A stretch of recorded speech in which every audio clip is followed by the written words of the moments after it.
بیوقوفه پښتانه یو چې په ژوند کې چاته قدر نه ورکوو چې مړ چې دا اوس مبارک زیب خبرې کولې در خپل ورور ده زه قسم د اریان څوم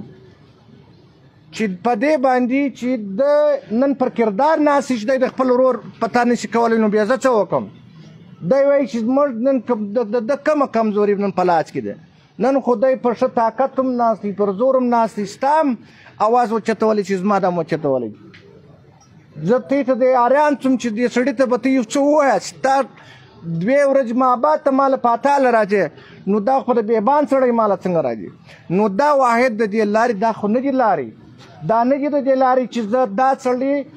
نن دا خبرې حقیقت وکړه چې ما ته د رحمزیب د نامه څه نوم را پیدا شوی دی نو هغه نوم خو ته بحاله کړه هغه نوم ته د دې کام دپاره استعمال کړه لکه کوم چې ستا ورور استعمال کړی دی نن چې د کوم مفتي صاحب د کام دپاره استعمال کړی دی نو دا بچي دپاره هم دا پکار دی چې دی د کام دپاره بیا استعمال کړي په یوه سړي خو سپرلی نه را جوړېږي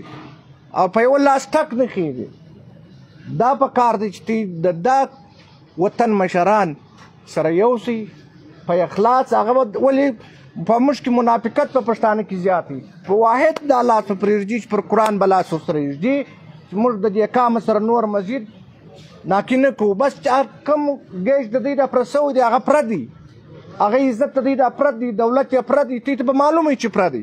نور دې مزید پر موږ باندې رحم وکړي د خدای دپاره دې وکړي د دې کام د مستقبل دپاره دې وکړي